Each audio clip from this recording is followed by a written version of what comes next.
I wanted to talk a bit for a second about the Katt Williams interview he did with Shannon Sharp. Did you see that at all? I saw some clips. Okay. So it went viral. That was probably, It did. I think it had like 50 million views in about a week or something like that. I think the second most, if not the most viewed YouTube interview. Yeah. Dave Chappelle had something to say about it. He said during one of his comedy specials, he said, "What part of the game is this? He only ethered niggas. He didn't say anything about any of these white boys. None of these white boys function like that." Then he goes on to say, "Katt is one of the best painters in the game. So why are you drawing ugly pictures of us? Stop." Do you see an issue with what Katt Williams did when he went on the podcast and he ethered black comedians? Mm-hmm. I agree with Katt's right to tell his truth. I agree with the heart of Dave Chappelle's message. The reason I'm in the middle on this is I don't consider Club Shay Shay, although it is one of the top podcasts now for sports and just generally, he's getting up there. He's still not the Oprah Winfrey Show. So I didn't see Katt Williams airing this out to white people per se. Of course, anybody can watch it. It's YouTube. And as we can see, a lot of white people obviously did, right? But for me, Club Shay Shay is not going mainstream with the gossip. To me, Club Shay Shay is still very much a black platform. So for me, I didn't have a problem with him telling his truth. Now, if he would have went on Oprah or to some all-white network and said, let's say if he went on Good Morning America and did all that, I would have said, Katt Williams, that wasn't the place. You don't air your people out in front of their enemies. You feel me? Yeah. But for me, Club Shay Shay is predominantly black. So I see where Dave is coming from.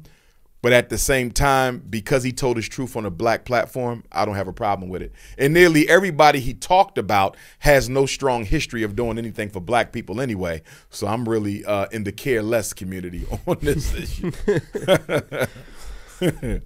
So going to one of your favorite topics, interracial dating. Yes. Now, personally, I know for a fact that I'm going to marry a white woman. We've been going back and forth all day. I'm a little disorganized. I know for a fact I'm going to marry a black woman. But some white women are fucking fine. They got naturally some of them have those hips. Naturally, they look beautiful. What's the issue with a black man such as myself? If I know that I'm going to end up with a black woman and have black kids, what's the issue with dating a Sarah or a Jennifer just for a little bit? When the vegetarian goes into the supermarket, you don't think they mouth waters at them ribs, that chicken, them shrimp, them deviled eggs, that mac and cheese, the greens with the turkey juice? They want some. But why don't they? Because it's not in the best interest of my health. So even if you recognize a white woman may be attractive, it's not within the best interest of the long-term health of the black community for you to marry her, date her, cohabitate. Because even if you date her, what are you sending? What is the message you're sending to all the beautiful young African girls, queens, and princesses in the community? I'm not good enough. You see that? So even in the dating, you're projecting negative energy to the women in your community. Now you say, oh, I just want to have sex with her, have some fun. Well, you better be careful with that, because one phone call and you'll be the next Jonathan Majors. It does not benefit you to go outside of your race. And it definitely doesn't benefit the community. And if we look at this from economics, because ultimately marriage is about economics, right? Mm-hmm. When you die, all of your wealth is going over to that woman. Women live longer than men on average. So whoever you marry, black or white, she's likely to outlive you. It doesn't happen all the time, but in the general average, it does. You're going to leave all this money to this non-African woman, Kobe Bryant, Marvelous Marvin Hagler, right? And we can go on. And these women ain't thinking about putting none of that money back in the black community. Why would you take from us who need so much and give to a group who have already stolen enough? Financially speaking, interracial dating, marriage is financial betrayal to the black community. What happened with Kobe Bryant and his wife? Well, when he passed, she inherited his estate. She's a very wealthy woman. She ain't done nothing for the black community with any of his money, and I don't think she will. And not just Vanessa. I don't want to put her on the spot. I have nothing against her personally. All of these widows of white men, of black men, ain't none of them doing nothing for the black community mostly. You see what I'm saying? Mm-hmm. My thing is, you are literally stealing from your people and giving it to your oppressor. It's absolutely unacceptable. And what black men don't understand in the dating game is the reason why so many Caucasian women are willing to be seen with black men, even though they don't like black people, is because you are a fetish for her and you're the only man she can exercise control over. The white woman ain't ruling a white man.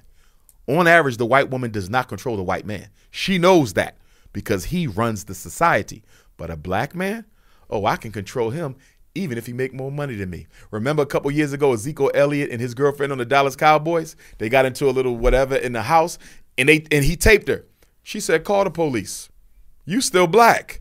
Yeah, you Ezekiel Elliott, but I'm a white woman. She told him to his face, I'm a white woman. Jonathan Majors white. She said the same thing. You're black. I'm white. It don't matter you the big superstar. I will destroy you. Look at what they did to Bill Cosby. Bill Cosby is the most successful black media personality in modern history. He opened up the door for everybody. No Bill Cosby, no Eddie Murphy, no Katt Williams, no Steve Harvey, none of them. Bill Cosby opened up the door for Richard Pryor, who's the GOAT. You understand me? Look what they did. Look what white women did to Bill Cosby. Money is not power. Status is not power. Power is power, and power comes from the group. And guess what? My people, they own the courts, they own the cops, they own the banks, they own everything. Do me dirty, I'll destroy your career. Look at Tiger Woods. That white woman divorced Tiger Woods. She took $1 billion of his estate. She was a nanny. Tiger Woods' ex-wife was a nanny. She a billionaire now off that Negro. That's why he can't win no more, because he keep thinking about the $1 billion. That was a hell of a play on her part, though. And why do we keep getting played? And do you know why we can't leave the bunnies alone? See, when you say she's attractive, she might be attractive, right? You got some Caucasians who look like sisters. 5'5" thick in the thighs, right? But guess what?